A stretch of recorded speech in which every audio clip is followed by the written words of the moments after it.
একটি ছোট্ট গ্রামের মধ্যে সেলিম নামে এক ব্যক্তি বাস করতেন। সেলিমের জীবন ছিল খুবই সাধারণ, কিন্তু তাঁর হৃদয় সব জীবের প্রতি ভালোবাসা ও মমতায় পূর্ণ ছিল। প্রতিদিন সকালে তিনি তাঁর বাগানে যেতেন, যেখানে তিনি পাখিদের খাবার দিতেন এবং পশুদের জন্য জল রাখতেন। তিনি বিশ্বাস করতেন, ছোট্ট কোনো দয়ার কাজও আল্লাহর কাছে অনেক বড় কাজ। একদিন সকালে যখন সেলিম পাখিদের জন্য বীজ ছড়াচ্ছিলেন, তখন তিনি দেখলেন একটি দুর্বল কুকুর এবং তার ছোট বাচ্চা একটি ঝোপের নিচে লুকিয়ে আছে। দুজনেই ক্লান্ত, ক্ষুধার্ত এবং তৃষ্ণার্ত। বাচ্চাটি উচ্চস্বরে কাঁদছিল, আর মা কুকুরটি তাকে শান্ত করতে ব্যস্ত ছিল। সেলিমের হৃদয়ে সেই দৃশ্য দেখে গলে গেল।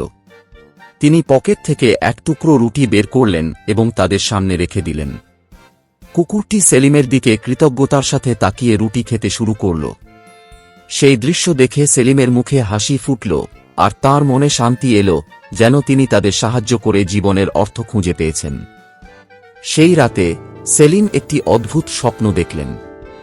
তিনি দেখলেন একজন মানুষ জ্বলন্ত মরুভূমির মধ্যে হাঁটছেন। সূর্য প্রবল তাপ দিচ্ছে, আর সেই লোকটির গলা শুকিয়ে গিয়েছে। হঠাৎ তিনি একটি কুকুরের সঙ্গে দেখা করলেন, যে তার সঙ্গী হয়ে উঠল।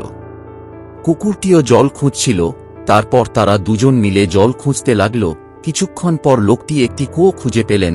লোকটি প্রথমে কুকুরটিকে জল খাওয়ালেন, তারপর তিনিও জল খেলেন। জল খেয়ে কুকুরটি শান্তি পেল। তারপর কুকুরটি লোকটিকে কৃতজ্ঞতা জানালেন, আর লোকটি অনেক বেশি খুশি হলেন। স্বপ্নটি সেলিমকে শিখিয়ে দিল, ছোট্ট একটি ভালো কাজও কারো জীবন বদলে দিতে পারে। সেই স্বপ্নের পর সেলিম আরও বেশি দয়ালু হয়ে উঠলেন।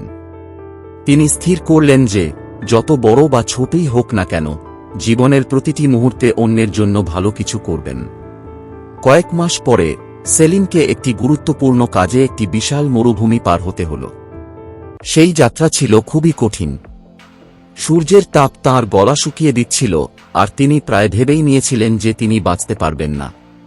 অবশেষে তিনি একটি গভীর কুয়া পেলেন। জল দেখে তাঁর প্রাণ ফিরে এলো। তিনি তৃষ্ণা মিটিয়ে আল্লাহর কাছে শুকরিয়া আদায় করলেন। যখন সেলিম আবার যাত্রা শুরু করলেন, তখন তিনি একটি কুকুরকে দেখলেন, যে মরুভূমিতে হাঁফাচ্ছে। কুকুরটি তৃষ্ণা ও ক্লান্তিতে প্রায় মারা যাচ্ছিল। সেই মুহূর্তে সেলিম তাঁর স্বপ্নের কথা মনে করলেন। তিনি ভাবলেন, আমি যদি এই কুকুরটিকে সাহায্য করতে পারি, তাহলে আল্লাহ অনেক সওয়াব দেবেন। আল্লাহ সব জীবের প্রতি দয়া দেখানোর জন্য খুশি হন। কুয়াটি গভীর ছিল, আর কুকুরটি নিজের পায়ে দাঁড়িয়ে জল পান করতে পারছিল না। সেলিম দ্রুত নিজের জুতো খুলে সেটি জলে ভরে কুকুরটির কাছে নিয়ে এলেন। কুকুরটি প্রাণপণে বাঁচার চেষ্টা করে সেলিমের দিকে কৃতজ্ঞতার দৃষ্টিতে তাকাল। এরপর তৃষ্ণা মেটার পর শান্তিতে শুয়ে পড়ল। সেলিম সেই মুহূর্তে ভীষণ সন্তুষ্টি অনুভব করলেন।